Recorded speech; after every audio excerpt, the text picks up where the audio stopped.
பார்வதி பதே ஹர மகாதேவ. தென்னாடுடைய சிவனே போற்றி, எந்நாட்டவர்க்கும் இறைவா போற்றி. தச்சிற்றம்பலம். பொழியான திருமேனி உமிழ்தானம் மிகமேவும் கழியான வரும் யானை கடல் நாழும் மரவா மல்லழியாழு மல தூவும் அடியார்கள் உளமாறு வெளியாகும் வலிதாய வினை கூட நினையவே. தச்சிற்றம்பலம். தில்லை குத்தபெருமான் திருடிகளை சிறுமைக் கொண்டு குருமகா சன்னிதானங்கள் பற்பாதம் பணிந்து அடியவர் பெருமக்கள் பற்பாதம் பணிந்து இன்றைய அபிராமி அந்தாதி சிந்தனையிலே சென்ற வாரம் 6வது பாடலை பார்த்தோம். சென்னியது உன் பொன் திருவடி தாமரை, சிந்தையுள்ளே மன்னியது உன் திருமந்திரம். சிந்தூர வண்ண பெண்ணே, முன்னியனின் அடியாருடன் கூடி முறை முறையே பண்ணியது என்றும் உந்தன் பரம் ஆகம பத்ததியே அப்படின்னு பார்த்தோம்.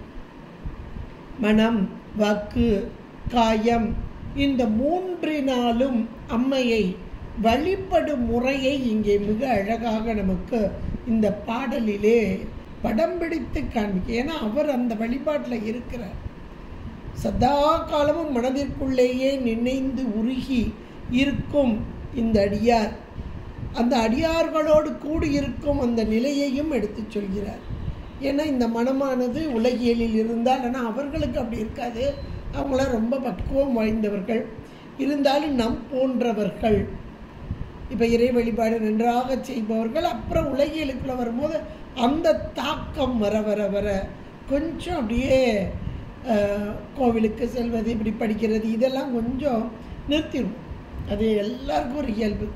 ஐயோ இப்படியே போய்கிட்டு இருந்தேன்னா கொஞ்சம் மறந்துட்டேன்னா அப்படின்னு. அப்போ நம் போன்றவர்களுக்குத்தான் 3 முக்கரணங்கள். ஏன்னா வினை வரும் வாயில்கள் இந்த 3 கரணங்கள். மனம், வாக்கு, காயம் 3 தான் வினைகள் உள்ளே வந்து உயிருடைய அறிவை பந்தித்து கொண்டிருக்கிறது. அந்த வினைகளுக்குரிய இந்த இன்ப துன்பத்தை அனுபவிப்பது தான் அடுத்தடுத்த பிறவிகள். இதெல்லாம் இவங்க வந்து ஏற்கனவே நல்லா உணர்ந்தவர்கள், அருளாளர்கள்ன்றவங்க அப்படிப்பட்டவங்க. அதாவது வியாபக அறிவு என்று சொல்லக்கூடிய நாம அறிவு தான். ஆனால் நம்முடைய அறிவிலே இந்த மலம் கலந்திருப்பதால் எதையும் ஒன்றையும் அறிய முடியாத நிலை.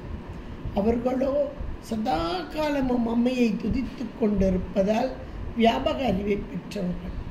அதனால் இந்த துன்பத்திற்கு ஈடாக இவ்வளவு, இந்த தீமைக்கு ஈடாக இவ்வளவு துன்பத்தை அனுபவிக்க வேண்டும், இதையெல்லாம் நன்றாக உணர்ந்தவர். அடுத்தடுத்த பிறவி.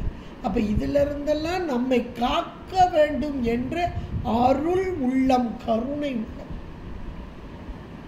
மேலான ஒன்று கருணை தான். அந்த கருணையினால்தான் இந்த பதிகங்கள், பாடல்களை எல்லாம் நமக்கு தந்திருக்காங்க. இப்படி வழிபாடு செய்யுங்கள். அதனால் இந்த வினை தாக்கம், இந்த துன்பத்திலிருந்து நாம் மீண்டு வரலாம். இப்போ கூட நிறைய பேர் அபிராமி அந்தாதி புத்தகம் வச்சுருப்பீங்க. அதில் பார்த்தீங்கன்னா இந்த பாடலை படித்தால் இன்ன பலன் அப்படின்னு இருக்கும். நிறைய பேருடைய புத்தகங்களில் இருக்குது. அதுக்காகவே அந்த பலன் கருதி பாடக்கூடியவர்களும் இருக்கிறாங்க. எப்படி படித்தாலும் அதுக்குரிய பலன் உண்டு. பலன் கருதி படித்தாலும் கருதாமல் படித்தாலும் அதுக்குரிய பலனை அம்மை கொடுத்துட்டு போயிடுவான். இது நமக்காகத்தான் இப்படியெல்லாம் கொடுத்துருக்காங்க. இந்த பலன் வேண்டியாவது இந்த பாடலை படிக்கட்டும், பொருள் தெரியலைனாலும் இந்த பாடலை படிக்கட்டும் அப்படின்னு நம்ம அருளார்கள். நம்ம திருமுறைகள்லாம் அப்படி தான். ஞானசம்பந்த பெருமான் பலச்சுருதினே போட்டார். ஒவ்வொரு பதிகத்துக்கும் பலச்சுருதி போட்டிருக்கார். இந்த பதிகம்னா 10 பாட்டு பாடுனா இந்த பலன் உண்டுன்னு போட்டார். ஆனால் எந்த பதிகத்தை பாடினாலும் எல்லா நலனும் கிட்டும் என்பது தான் உறுதியான உறுதி. இது நம்ம அருளாளர்கள் தான் கருணையே வடிவானவர்கள். நம் பொருட்டாக இந்த சிவன் முக்தல் இறங்கி வந்து அது இறைவனோடு ஒன்றித்து இருந்தவர்கள். அது அவர்களுடைய வாக்கிலே வருவதெல்லாம் இறை வாக்கு. சதா காலம் இந்த முக்கரணங்களால் வழிபாட சொல்லி, இந்த 6வது பாடல் அவ்வளோ முக்கரணங்களால் வழிபாட சொல்லி கடைசியாக சொல்றார், அந்த முன்னிய நின் அடியாருடன் கூடி உன்னுடைய அந்த திருமந்திரத்தை அப்படியே மனதுக்குள்ளே வச்சுட்டேன். இந்த மந்திரம் என்னை விட்டு ஒரு காலம் போகக்கூடாது. அப்போ இந்த உடம்பு எடுத்த நான் எங்கே இருக்கணும்னா அடியார் கூட்டத்தோடு சத்சங்கத்தோடு இருக்க வேண்டும். முன்னிய நின் என்றால் முன்னுதல் என்றால் எண்ணுதல் என்ற பொருள்.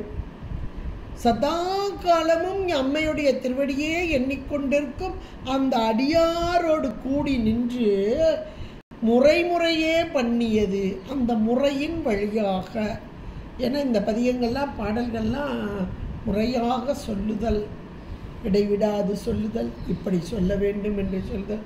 நல்ல ராகமாக படிக்கிறவங்க நிறைய பேர் இருக்காங்க. ஒவ்வொன்றுக்கும் ஒரு ராகம் வைத்து அப்படி முறைமுறையாக அந்த அடியாரோடு கூடியிருந்து முறைமுறையே பண்ணியது என்றும் எதை உந்தன் பரம் ஆகம பத்ததி. பத்ததி என்றால் ஆகம வழிவந்த நூல்களை பத்ததி என்று சொல்வார்கள். மேலான பரம் என்றால் மேலான. ஏன்னா அம்மை அப்படின்னாலே இறைவன் வேறு இறைவி வேறு அல்ல. அப்போ இவளுக்குரிய அந்த ஆகம நூல்கள், ஆகம வழிவந்த நூல்கள், இதை பத்ததி என்று சொல்லக்கூடியதாக அதான் இப்போ முறையாக பண்ணியது என்றும் உந்தன் பரம் ஆகம பத்ததியே என்று முடித்தார். அடுத்து சொல்றார், அது முடிவிலிருந்து அடுத்து தொடக்கம் வரக்கூடியதாக இருக்கிறது. ததியுருமத்தின் சுழலும் என் ஆவி. ததியுருமத்தில் சுழலும் என் ஆவி தளர்விலதோர் கதியுரு வண்ணம் கருது கண்டாய். அருமையான ஒரு வரி. இன்றைக்கு உயிர்கள் எல்லாம் பிறந்து இறந்து பிறந்து பிறப்பு உண்டேல் இறப்பு உண்டு, இறப்பு உண்டேல் பிறப்பு உண்டு.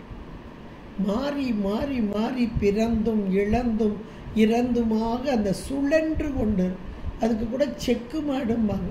செக்கு மாடு ஊர் போய் சேராதும்பாங்க. செக்கில் கட்டி விட்டு சுத்த விட்டுருப்பாங்க மாடை. நிறைய பேர் பார்த்துருப்பீங்க. நாங்களாம் அந்த கிராமத்தில் அதெல்லாம் பார்த்துருக்கோம்.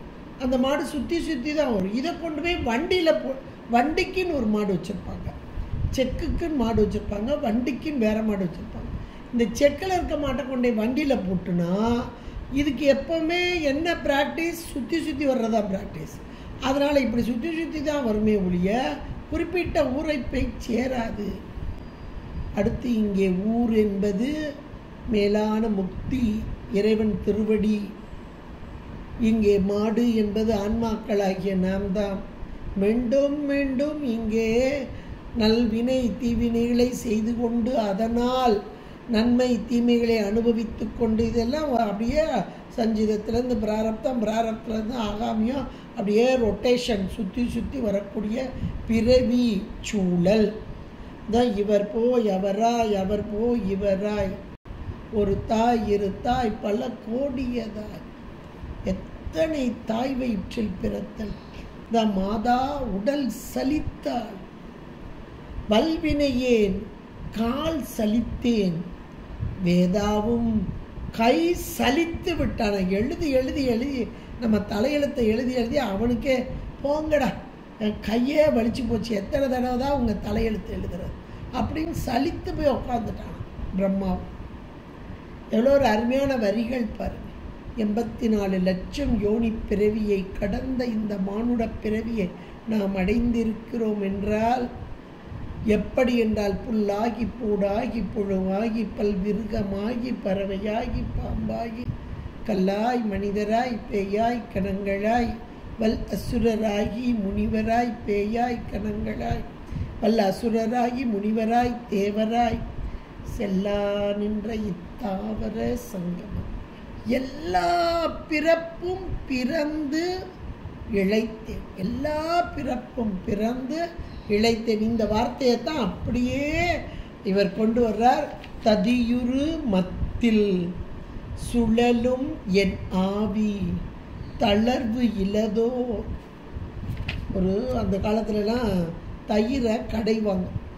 தயிரை கடைகிறாங்கன்னா இப்போ நம்ம ஃப்ரிட்ஜுக்குள்ளே வச்சுட்டு ஆடையை மட்டும் எடுத்து வச்சுட்டு மிக்சியில் போட்டு 2 திருக்கு திருக்குனா அது அழகாக வெண்ணெய் வந்துடுது. அந்த காலத்துலலாம் இதெல்லாம் கிடையாது.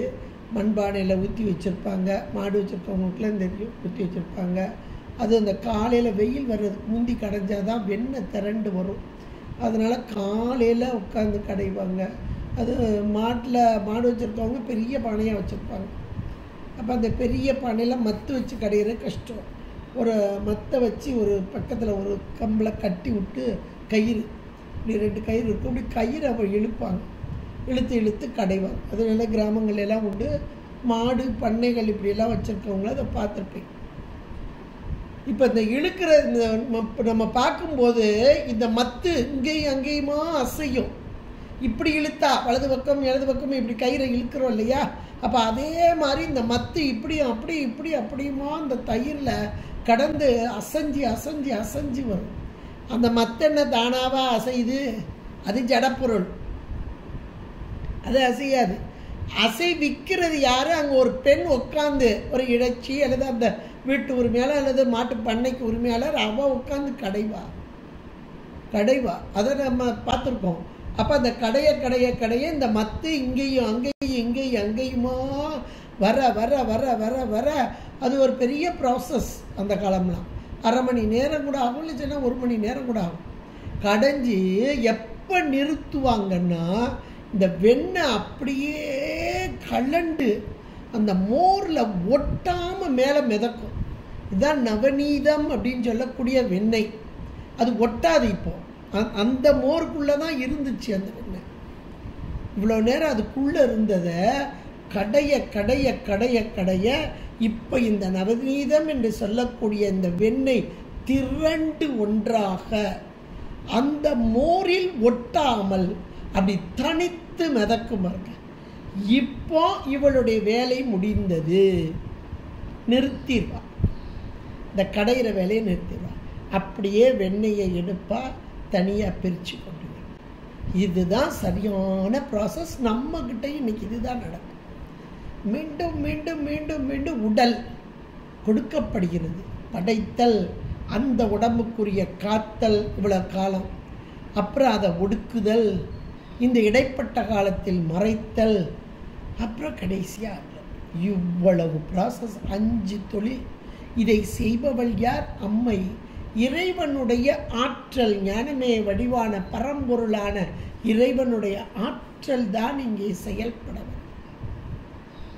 எப்படி ஒரு தயிரில் அப்படி கடைஞ்சி வெண்ணெய் வரும் வரைக்கும் எடுத்துக்கொண்டு இருக்கிறாளோ ஒரு பெண்மணி, அது போல இந்த ஆன்மா இந்த உலகோடு ஒட்டாமல், உலகம் எனக்குரியது அல்ல, இந்த உடம்பு எனக்குரியது அல்ல என்று அதனுடைய அறிவாகிய நவநீதம் அப்படியே மிதந்து நிற்கணும், ஒட்டாமல் மிதந்து நிற்கணும். இதுதான் உயிருடைய அறிவு. அப்படியே உயிர் அறிவு பொருள். இந்த உயிர் அறிவு பொருள் இதனில் ஒட்டாமல் நிற்கும் நிலை என்றைக்கு வருகிறதோ இந்த நிலைதான் கதி, நற்கதி, மேலாம் கதி.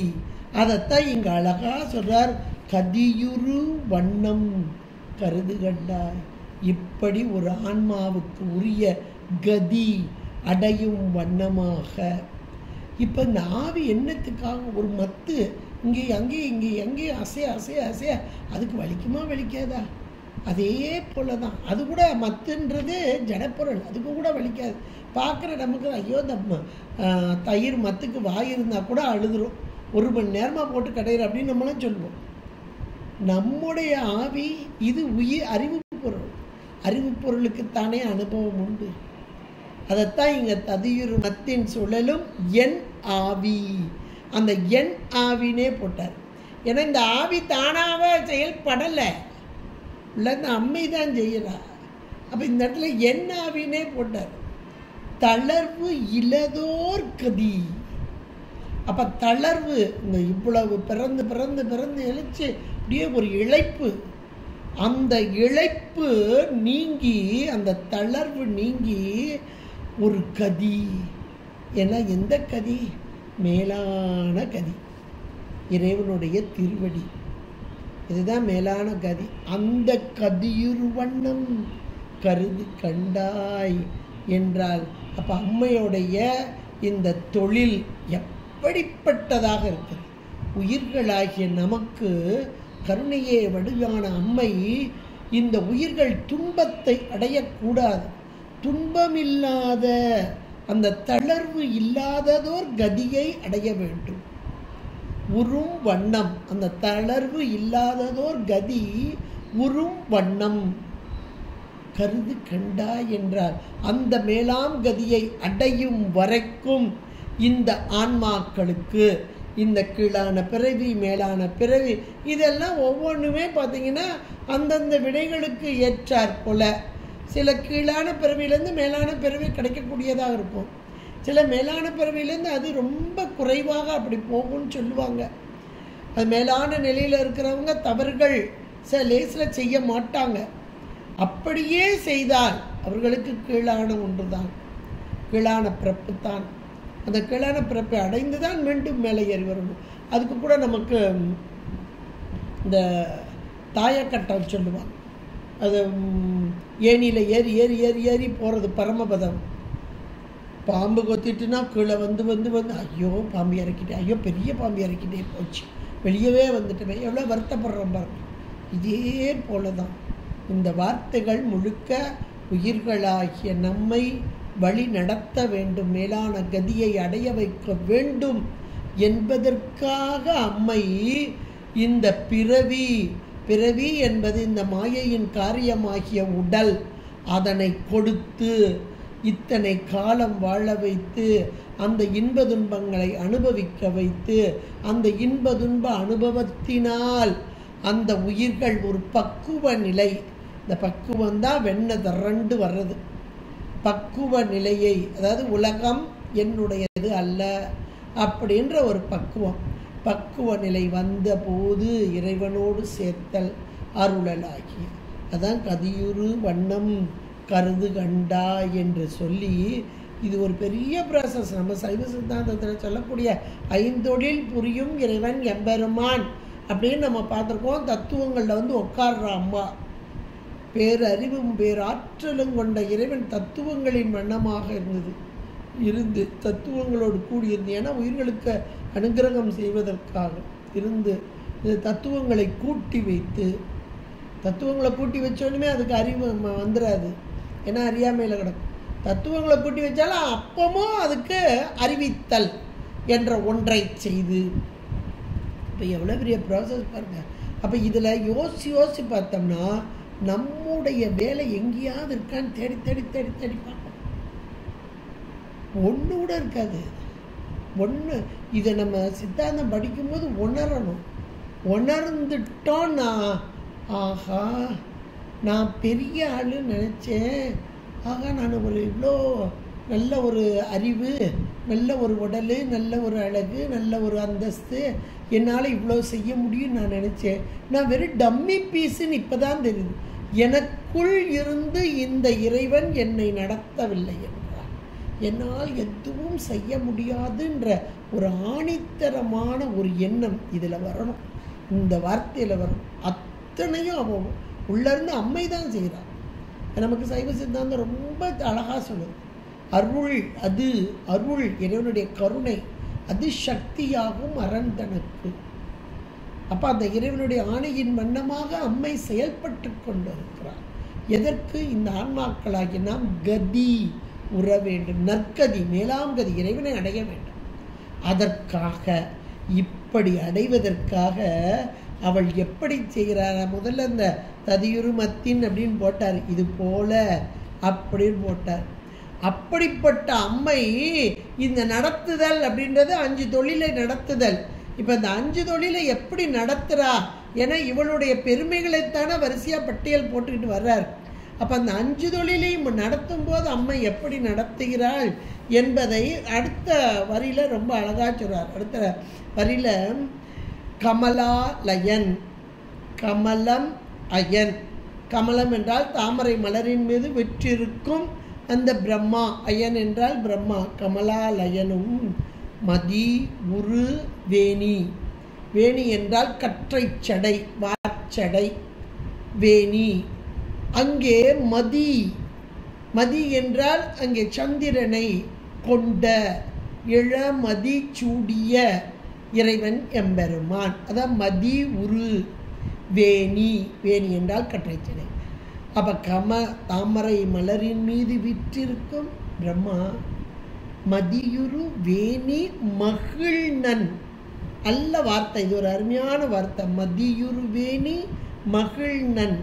மகிழ்நன் என்றால் கணவன், கணவனாக வருபவன். இப்போ முதல்ல பிரம்மா இவ எப்படி 5 தொழில் செய்கிறா? இந்த உயிர்களுக்காக 5 தொழிலையும் செய்யக்கூடியவளாக வர்றா. அப்போ 5 தொழில் செய்ய வரும்போது அம்மை எப்படி வர்றான்னா, நாம் சாதாரணமாக வீட்டில் இருக்கும்போது நமக்கு உதவிக்காக ஒன்றும் உடம்பு முடியலை, கொஞ்சம் வசதி இருக்குது அப்படின்னா ஒவ்வொரு வேலைக்கும் ஒரு ஆளை போட்டு செய்வோம் பாருங்க. அது போல் அம்மையுடைய இங்கே பிரவாகம் அவளுடைய பெருமைகளைத்தானே பட்டியல் போடுறார். அப்போ அவளுடைய பெருமை எப்படிப்பட்டது? இவ தான் செயல்படுறா, ஆனால் ஒரு ஆளை வச்சு செய்கிறார். அந்த ஆள் சாதாரணமான ஆள்கள் இல்லை. எப்படிப்பட்டவர்கள்? ஒரு பிரம்மன் என்றால் ஒரு பதவி. பிரம்மன் என்றால் ஒரு பதவி. யார் இவ்வளவு காலம் இந்த யாகத்தை நடத்தி, இவ்வளவு யாகம் நடத்தணும், அப்புறம் 4 வேதங்களையும் பாராயணம் செய்து சொல்ல வேண்டும். நல்ல வேத பாராயணம் செய்தும் இவ்வளவு வேள்விகள் நடத்தியும் அந்த தவத்தில் சிறந்த ஒருவனுக்கு பிரம்மன் என்ற ஒரு பதவி. ஒரு காலத்தில் தக்கன் பிரம்மனாக இருந்தார். அந்த பிரம்மனுடைய வேலை என்ன அப்படின்னா, இறைவனின் ஆணை, அம்மையின் ஆணை தான். இறைவன் தான் அம்மைக்கு ஒப்படைச்சிட்டார் இல்லையா? இப்போ அந்த அம்மையின் ஆணையின் வண்ணமாக படைத்தல் தொழிலை செய்தல். படைத்தல் தொழில் நமக்குலாம் ஈஸியாக தெரியும். என்ன இந்த உலகம் மாயையிலேருந்து படைச்சார் அப்படின்ட்டு போயிடுவோம். பிரம்மா ஒரு தடவை எல்லாவற்றையும் சாமி ஒடுக்கிட்டார். ஒடுக்கிட்டு மீண்டும் பார்த்தாரா, அந்த உயிர்களுடைய தலையிலெல்லாம் அவ்வளவு வினை மூட்டைகள். ஐயோ பாவம், இவ்வளவு வினை மூட்டைகளோடு இருக்கே. அப்போ இதுக்கு மீண்டும் உற்பவம், அதாவது உடல் கொடுத்து இந்த வினைகளை எல்லாம் கழிக்கணும். அதுக்காக இப்போ பிரம்மாவோட எப்பா இந்த உலகத்தை படைச்சி இந்த உயிர்களுக்கெல்லாம் உடம்பை கொடு அப்படின்னாரு. பிரம்மாவுக்கு முதல்ல ரொம்ப சந்தோஷம். ஆஹா, நமக்கு நல்ல ஒரு போஸ்டிங் சாமியே கொடுத்துட்டார் அப்படின்னு ரொம்ப சந்தோஷம். நம்மளாக இருந்தப்பட சில நேரங்களில் ஏதாவது நமக்கு ஒரு முக்கியமான போஸ்டிங் கிடைச்சா, சரியான போஸ்டிங் கொடுத்துருக்காங்கப்பா அப்படின்னு ரொம்ப சந்தோஷப்படுவோம்.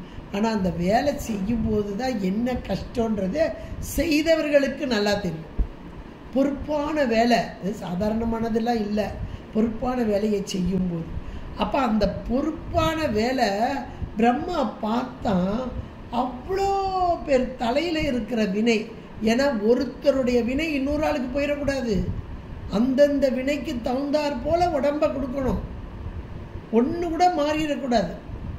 அந்தந்த உலகம் கொடுக்கணும். எத்தனையோ புவனங்கள் இருக்கு. இது இந்த புவனத்தில் இருக்கணும், இது இந்த புவனத்தில், இது இவ்வளோ வினை இருக்குது, இந்த புவனத்தில் இருக்கணும், இவ்வளோ காலம் இருக்கணும், இதெல்லாம் ஃபிக்ஸ் பண்ணி தான் அனுப்புகிறார் பிரம்மா.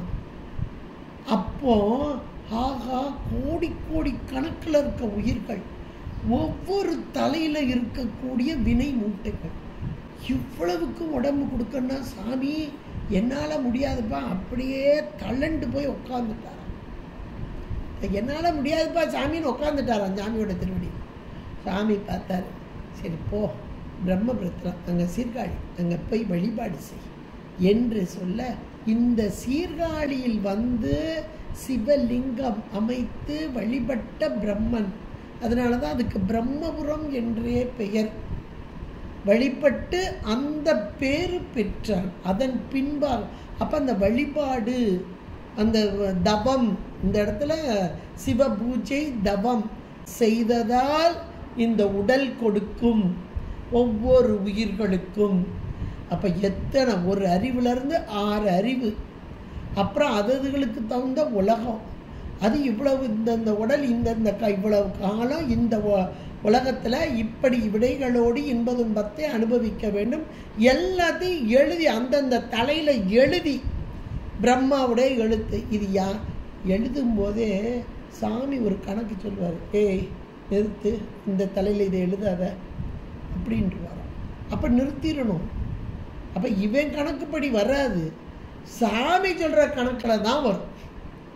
அப்போ இந்த இடத்துல அம்மை தான் இத்தனைக்கும் இந்த பிரம்மாவை அதிர்ஷ்டித்து நின்று எல்லா வேதங்களை நன்றாக உணர்ந்த பிரம்மா தாமரை மலரின் மீது வீற்றிருக்கும் கமல அயனும் கமலாலயன் இந்த பிரம்மாவை அதிர்ஷ்டித்து நின்று இந்த உயிர்களுக்குரிய உடல், உலகம், இன்ப துன்ப அனுபவம் அத்தனையும் கொடுக்கிறாள் அம்மை. கொடுப்பவள் அம்மை. பிரம்மாக்கெல்லாம் அந்த அதிகாரம் கிடையாது. இவர் செய்கிறார், இந்த வேலையை செய்கிறார். கீழே நின்று செய்கிறார், மேலே நின்று ஆணையிடுறவர் அம்மை தான். இது நான் அடுத்த பாடல்லாம் நல்லா புரிஞ்சுக்கலாம், அடுத்தடுத்து வர்ற பாடல்ல. ஏன்னா இந்த பிரம்மன் கமலாலயன் இப்போ அம்மையை வணங்குறாங்க. யாரெல்லாம் வணங்குறான்னு இந்த பட்டியல் போடுறார். இந்த அம்மை தான் இந்த உயிர்களாகிய நமக்கெல்லாம் கதி கிடைக்கும் வண்ணமாக இந்த ஆவி அப்படியே தளண்டு போயிருக்கு. அந்த தளர்வு நீங்கி உயர்ந்த மேலான கதி உறும் வண்ணமாக இங்கே ஐந்தொழில் புரிய வருகிறாள். அந்த ஐந்தொழிலை புரிய வரும் அன்னை யாரை அதிர்ஷ்டித்து நின்றிருக்கிறார், யார் மூலமாக செயல்படுகிறாள் என்றால் இங்கே அயன் என்று சொல்லக்கூடிய பிரம்மா தாமரை மலரில் மிற்றிருக்கும் இந்த பிரம்மாவின் மூலமாக உயிர்களாகிய நமக்கெல்லாம் இந்த உடல், உலகம் கொடுத்தல் என்ற படைப்பு தொழிலையும் அடுத்து திருமால் சொல்லணும். ஆனால் சுவாமியை சொல்லிட்டு இந்த இடத்துல சுவாமின்றது ருத்ரன். நிறைய பேர் ருத்ரனையே சிவம் என்று சொல்வார்கள். சித்தாந்தம் படித்தவங்களுக்கு நல்லா தெரியும். அதனால் அவங்க முதல்ல நினச்சிக்கிட்டோம். ஏன்னா ருத்ரம் அப்படின்றது மேலான நிலை, சாரூப நிலை என்று சொல்லலாம். என்னுடைய சாரூப நிலை என்று சொல்லலாம். இன்னும் சொல்லப்போனால் ஞானத்தில் அதிகமானது. தத்துவம் படித்தவங்களுக்கு நல்லா தெரியும். ஞானம் அதிகமாக, கிரியை ஆற்றல் சற்று குறைவாக உள்ள ருத்ரன். ஏன்னா ஒடுக்குதல் என்ற ஒரு செயலை செய்பவனுக்கு அதிக அளவான ஞானம் வேண்டும். அது இறைவனுடைய சாரூபமாக ருத்ரனாக. அப்போ ருத்ர அம்சம் என்பது சிவசாரூபம். அப்போ சிவசாரூபம் என்றால் அப்போ இறைவனை போன்ற தோற்றம். அப்போ இறைவனை போன்ற தோற்றம் என்றால் எப்படி இருக்கிறது? மதியுரு வேணி, ஜடாமுடி, ஞானமே. அதான் ஞானம் அதிகமாக. இதெல்லாம் இந்த வார்த்தையிலேயே அங்கே அழகாக சொல்றார். மதி உரு வேணி, கற்றை சடை, வாச்சடை. இந்த சடாமுடி, ஜடை என்றாலே ஞானம். இந்த ஞானத்தில் வீற்றிருக்கும் மதி. அந்த மதி என்றாலும் ஞானம்தான். ஆனால் அது வானத்தில் இருக்கும்போது தேய்ந்தும் வளர்ந்தும் இருக்கும். இங்கே இறைவனுடைய ஜடாமுடியில் வந்ததால் சத்து பொருளாக என்றும் நிலைத்த பொருளாக நிற்கும் மதியாக. அப்போ அந்த மதியை தன்னுடைய ஜடாமுடியில் ஏற்றுக்கொண்ட மதி உரு வேணி மகிழ்நன், இவனுடைய கணவனை போன்ற சாரூபம் கொண்ட அந்த ருத்ர அம்சமாக மகிழ்நனும். ஏன்னா உயிர்களை பூரா ஒடுக்குதல் இது ஒரு பெரிய ப்ராசஸ். ஒடுக்குதல் தான் பெரிய ப்ராசஸ். சாதாரணமாக கடையில் பார்த்தீங்கன்னா காலையில் போய் கடையெல்லாம் திறந்து வைப்பாங்க, பகல்லாம் பார்த்துக்கிடுவாங்க. அப்புறம் ராத்திரி கணக்கு பார்த்து எல்லாத்தையும் எடுத்து வச்சு இவ்வளோ ஸ்டாக் இருக்குது, இவ்வளோ விற்று இருக்குது, இவ்வளோ வருமானம் வந்திருக்கு அப்படின்ற ஒரு கணக்கு பார்க்குறோம். ஒன்று முதலாளியாக இருக்கணும், இல்லை முதலாளிக்கு பிள்ளையாக இருக்கும், அந்த நெருங்கிய உறவுக்கு. அப்போ அந்த ஒடுக்குதல் அப்படின்றது மிகப்பெரிய ப்ராசஸ். இந்த இடத்துல மதியுரு வேணி மகிழ்நனும் அப்போ முதல்ல கமலாலயன், அடுத்து மதியுரு வேணி மகிழ்நன், அடுத்து மால் திருமால். இந்த திருமால் என்பவர் இந்த காலத்திலே உடம்பு கொடுத்தாச்சு, ஒடுக்குவதற்கு இந்த ருத்ர அம்சமாக உள்ள இறைவன். இப்போ இடைப்பட்ட காலம். அப்போ இடைப்பட்ட காலம் என்பது இவ்வளவு காலம் இந்த உடலோடு, இந்த இன்ப துன்ப அனுபவங்களோடு இந்த உலகத்திலே உழல வேண்டும், இத்தனை உறவுகளோடு உழல வேண்டும் என்பதுதான் கணக்கு. இதுதான் தலையில் எழுதுகிற கணக்கு. இதை செய்கிறவ அம்மைதான், இதை செய்கிறவ அம்மைதான். ஆனால் இவர்கள் மூலமாக செயல்படுத்தி கொண்டிருக்கிறார். அப்போ காத்தல் தொழில் அப்போ இவ்வளோ காலம் அந்த உடம்பு இருக்கணும் இல்லையா, டிஸ்போஸ் ஆகிடக்கூடாது. நாமளாக டிஸ்போஸ் பண்ணுறதுக்கு நமக்கு அதிகாரம் கிடையாது. அது சொல்லுவாங்க தற்கொலை போயிட்டாங்க, அங்கே போயிட்டாங்க அப்படின்னு. அதுவும் வினை பயனே, அதுவும் வினை பயனே. அப்போ நம்முடைய செயல் என்பது எதுவுமே இதில் கிடையாது. எல்லாம் இறை செயல், அம்மையின் செயலாக. அந்த அம்மைதான் இங்கே இவர்களை அதிட்டித்து நின்று, இந்த கமலாலயனும் மதியூர் வேணி மகிழ்டனும் மாலும் இவர்களெல்லாம் எங்க வணங்கியிருக்கா, அம்மையை வணங்கி இருக்கிறார்களாம். வணங்கி என்றும் துதியுறு சேவடியாய், அம்மையுடைய திருவடியை வணங்கி நிற்கிறார்களாம் சதா காலமும். அதாவது அம்மையை வணங்குதுன்னு சொல்லலாம், 33 கோடி தேவர்களும் அம்மையை வணங்குகிறார்கள் அப்படின்னு வரும் ஒவ்வொரு இடத்துலையும். சகஸ்ர நாமத்திலே அப்படி தான் வருது. இப்போ இந்த இடத்துல இந்த 3 பேரை சொல்லியிருக்காங்க. ஏன்னா இந்த தேவர்களிலே மேலானவர்கள் இவர்கள். ஞானசம்பந்த பெருமாள் இந்த 2 பேரை ஏன் சொன்னாங்கன்னா, பிரம்மாவையும் திருமாலையும் அடிமுடி அவர்களால் காண முடியலைன்னு சொல்லுவார். அதுக்கு காரணம் மேலான தவத்தை செய்து அந்த பதவியை பெற்றும் அவர்களால் காண முடியும். அதுதான் அதனுடைய முக்கியமான அர்த்தம். இவ்வளவு உயர்ந்த நிலை வந்தும் அவர்களால் அந்த இறைவனை அடைய முடியவில்லை. இப்போ இவர்கள் வணங்கிக் கொண்டே இருக்கிறார்கள்.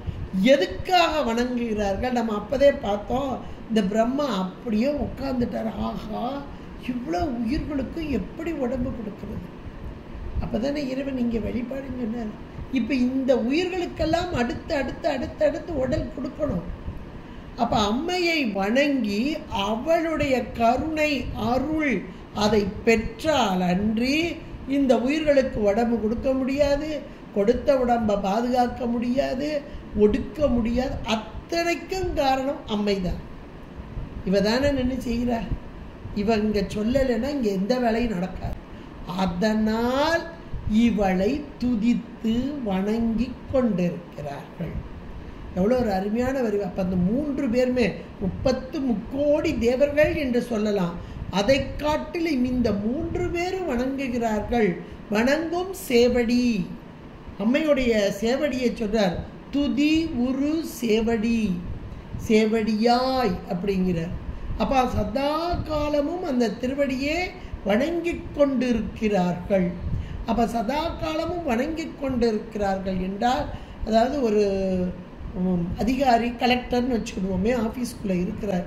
அவருக்கு அங்கே ஆஃபீஸில் வெளியே எத்தனையோ பேர் வேலை பார்ப்பாங்க, ரொம்ப நெருக்கமானவங்களும் இருப்பாங்க, பெரிய அதில் மேனேஜர் இருப்பாங்க, எவ்வளோ பெரிய ஆஃபீஸர்ஸ் இருப்பாங்க. ஆனால் எல்லாருமே இவருக்கு கீழ்பட்டவங்க.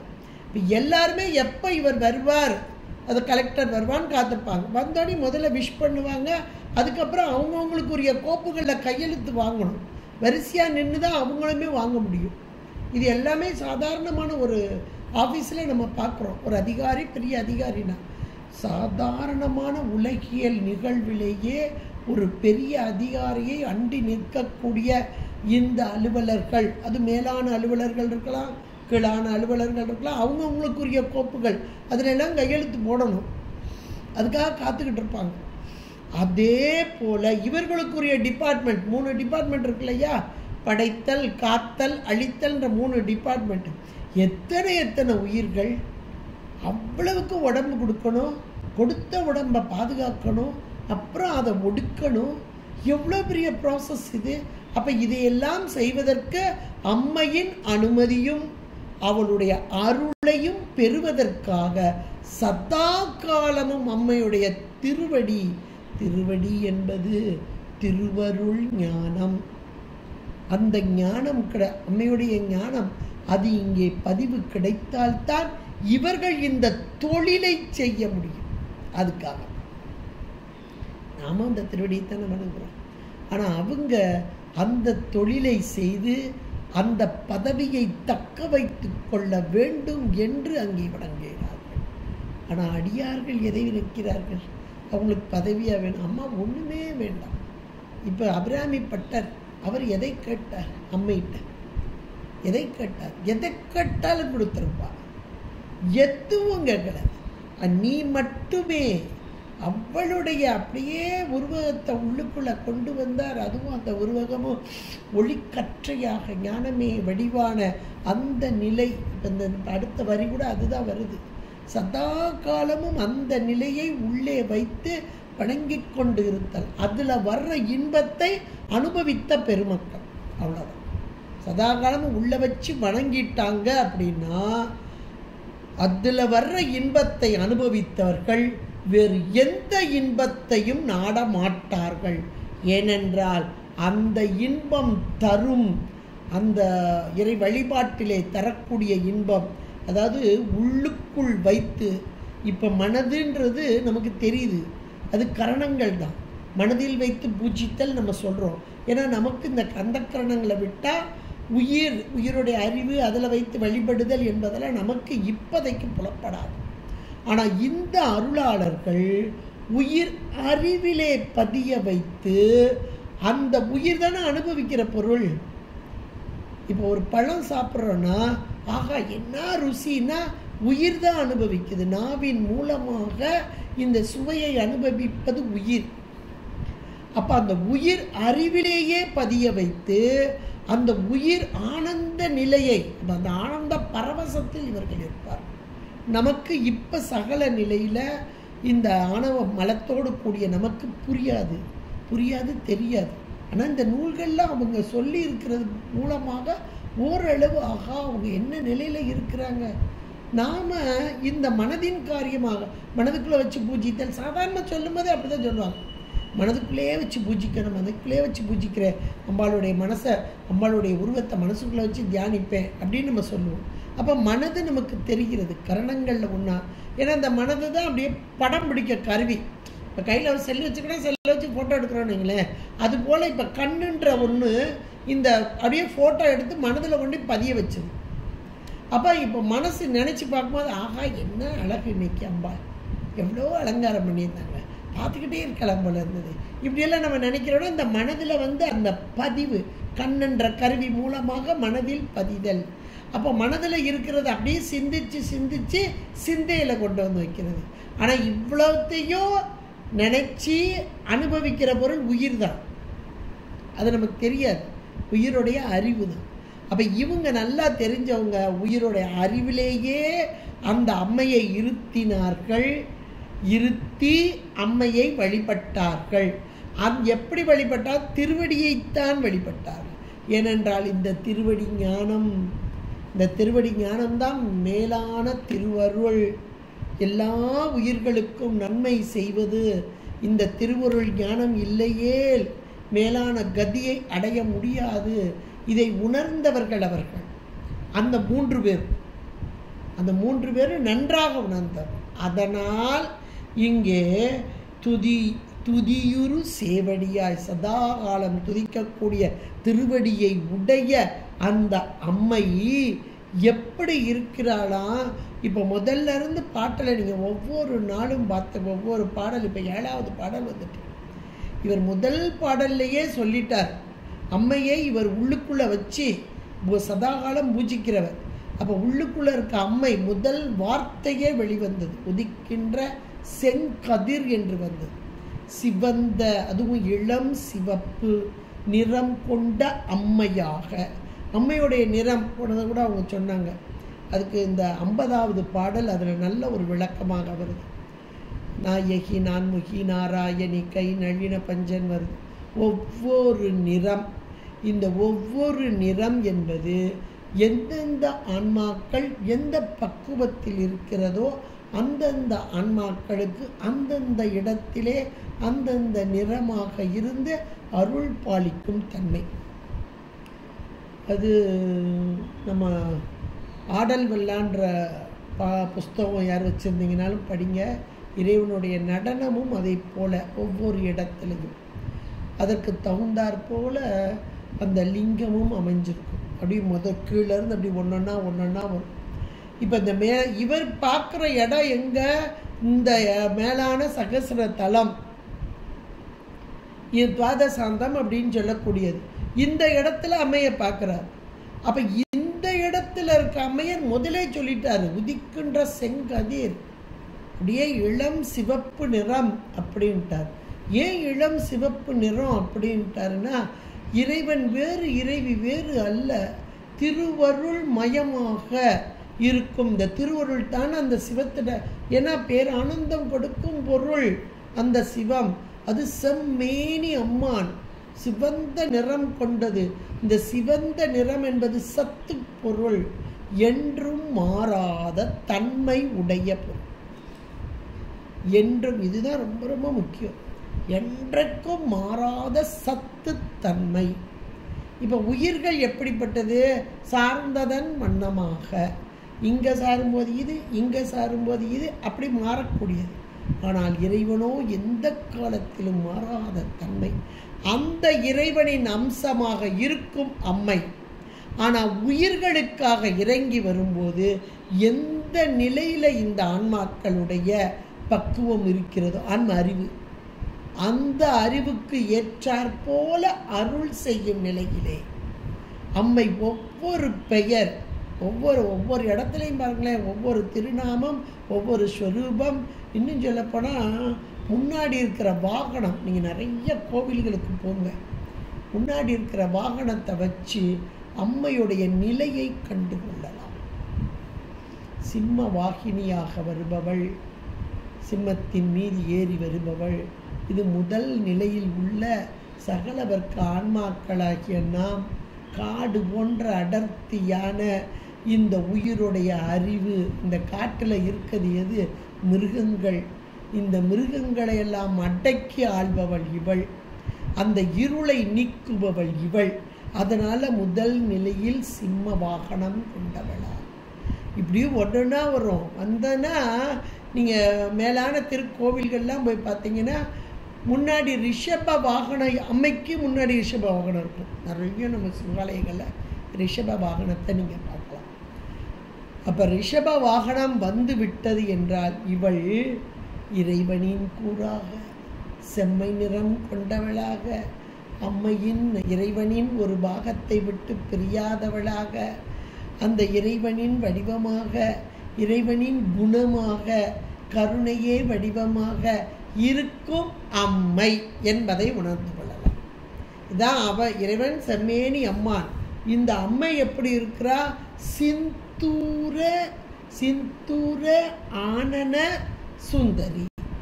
சிந்தூரம் சிவந்த நிறம், இன்னொன்று குங்குமம், நல்ல ஒரு அழகான குங்குமம். சிந்தூரம் என்றால் அந்த திலகம், சிவந்த திலகம். எங்கே வச்சிருக்கிறார்? நெற்றி. ஆனனம் என்றால் முகம் என்ற ஒரு பொருள், இங்கே நெற்றி என்று கொள்ள வேண்டும்.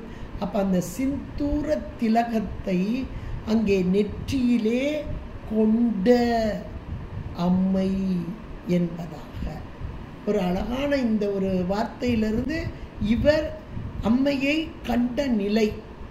அப்போ சிவந்த மேனியாக இங்கே கண்டார். சிவந்த மேனி மட்டும் இல்லை, சுந்தரி என்ற ஒரு வார்த்தையும் உண்டார். சுந்தரம் அழகு, அழகின் வடிவானவள். இந்த அழகு என்பது நாம் இப்போ புற அழகெல்லாம் பார்த்து அப்போ அந்த சுந்தரம்னா இதுதான் அழகு அப்படின்ற ஒரு டெஃபினிஷனில் இருக்கும். உண்மையிலேயே சுந்தரம் என்பது என்றால் எந்த பொருள் மனதிற்கு மகிழ்வை தருகிறதோ அது சுந்தரம். இப்போ ஒரு பொருளை பார்த்தோன்னே நம்ம அறியாமல் ஒரு உள்ளத்துக்குள்ள ஒரு சந்தோஷம் வருதுன்னு பாருங்க, அதுதான் சுந்தரம். இப்போ நீங்கள் சுந்தரர் அப்படின்லாம் பார்த்துருப்பீங்க. சுவாமி பேர் இங்கே ஆலவாயில் அவர் பேர் சுந்தர சொக்கநாதன் சுந்தரர் தானே. அப்போ உயிருக்கு பேரின்பத்தை தரும் பொருள் அதுதான் சுந்தரம். இந்த சிவந்த நிறமும் சிவந்த திலகமும் இட்ட அந்த நெற்றி, அந்த நெற்றி என்பது தானே மேலான அறிவு விளங்கும் பகுதியாக. இப்போ நாம் உயிர்களாகி நமக்கு, ஆனால் நாம் அம்மையை உணர்தல் அப்படின்றது முதல் நிலையில் தான் இருக்கோம். அப்போ நம் பொருட்டாக அப்படி இறங்கி அவர் சொல்கிறார், அந்த தேவாதி தேவர்கள்லாம் சேவடியை வணங்கி கொண்டிருக்கிறார்கள். அந்த துதிக்கக்கூடிய சேவடியை உடைய அம்மை, ஞானமே வடிவான அம்மை, இந்த அம்மை எப்படி இருக்கிறாள் என்றால் சிவந்த நிறம் கொண்டதாக இருக்கிறாள். சிவந்த நிற திலகத்தையும் அந்த நெற்றியிலே உடையவளாக இருக்கும். உயிர்களாகிய நமக்கு பேரானந்தத்தை, மகிழ்ச்சியை தரக்கூடிய அம்மை சுந்தரியே. எவ்வளோ ஒரு அருமையான பாட்டாக அமைச்சு கொடுத்துருக்காரு பாருங்க. இதை நம்ம அப்படியே ஒவ்வொரு பாட்டையும் அடுத்து ஏன்னா இதுக்கு முதல் பாட்டு 6வது பாட்டில் மனம் வாக்கு காயம் மூன்றினாலும் அம்மையை துதித்து வணங்குதல். அப்படி துதித்து வணங்கும் போது முன்னிய அடியாரோடு சதாகாலமும் மனதால் எண்ணிக்கொண்டிருக்கும் அடியார்களோடு முறையாக இந்த பத்ததி செய்தல், இதையெல்லாம் சொன்னார்.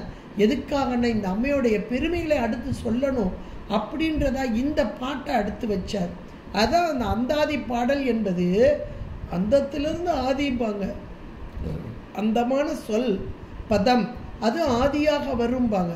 அது மட்டும் இல்லை, பொருளிலும் அந்த கோர்வையாக பொருள், அந்த பொருள் சொன்னப்பட்டது. மனம் வாக்கு காயத்தினால் வழிபாடு செய்யும் இந்த அடியவர் பெருமக்கள் இந்த முன்னிய அடியாரோடு கூடி நின்று முறையாக ஆகம பரம் ஆகம பத்ததி செய்யும் அடியார்கள் என்று முடித்து, இப்படிப்பட்ட அடியார்கள் அவர்களுக்கு அம்மை செய்யும் அந்த மேலான நிலை அவர்களுக்கு மட்டுமா? இந்த 3 தெய்வங்கள் என்று சொல்லக்கூடிய இவர்கள் தேவர்கள் என்றாலும் இவர்களும் பசுக்களே. ஏன்னா இறைவனை தவிர மற்ற எல்லாரும் பசுக்கள் தான்.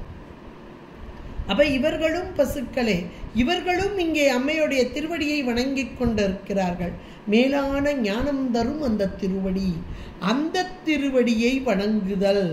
அது இந்த படைப்பு தொழில், காத்தல் தொழில், அழித்தல் தொழில் என அந்த ஒடுக்குதல் என்பது மேலான ஒன்று.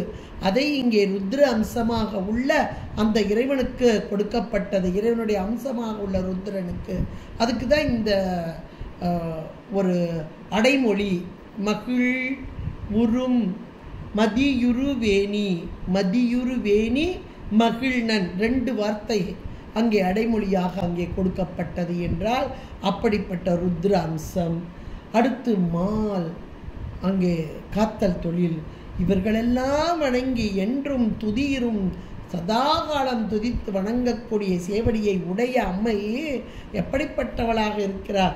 சிந்தூரம் திலகம், அந்த உச்சி திலகம் உதிக்கின்ற செங்கதிர் உச்சி திலகம்னே முதல்ல சொன்னார்.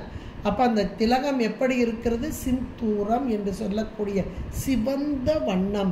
சிவந்த வண்ணம் என்பது நித்த பொருளாக, சத்து பொருளாக, என்றும் உள்ள பொருளாக இருக்கும் இவள் உயிர்களாகிய நம்மையெல்லாம் மகிழ்விக்க வருபவள் என்பதை இந்த சுந்தரியே என்று மிக அழகாக இந்த பிரபஞ்சத்தில் கிடந்து உழன்று மீண்டும் ஒரு பிறவி உடல் எடுக்கக்கூடாது என்று கருத்தில் கொண்ட அம்மை, உயிர்களுக்கு நன்மை செய்ய வேண்டும் என்று நினைத்த அம்மை.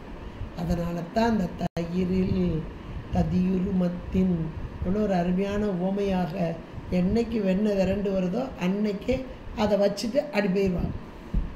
அதே போல் இங்கே ஞானம் திரண்டு வருதல், ஞானம் வர வர வர வர இந்த உலக போகங்கள் நம்மை விட்டு தானாக நடுக்கும். இதை நீங்கள் அனுபவமாகவே பார்க்கலாம். நல்ல ஞானிகள், அருளாளர்கள், நம்ம அருளாளர்களை வச்சு தான் நம்ம பார்க்கணும், நம்மளை வச்சு பார்க்கக்கூடாது. நாம் எல்லாம் அப்படி செஞ்சேன், இப்போ நான் விட்டுட்டேன் நம்ம எல்லாம் சொல்லிக்கிடுவோம். ஆனால் உண்மைக்கே நம்மளை வச்சு பார்க்கக்கூடாது. அருளாளர்கள் ஏன்னா அவங்க விட்ட நிலை அதுதான் மேலான நிலை. எந்த ஒரு பாசம் பற்று எதுவுமே இல்லாத ஒரு நிலை. இந்த இவர் நமக்கு சொல்லும்போது அமர்நீதி நாயனாரை சொல்லும்போது நல்ல ஒரு இதை போட்டிருப்பார், சேக்கலார் பெருமான் போட்டிருப்பார். அது தராசு,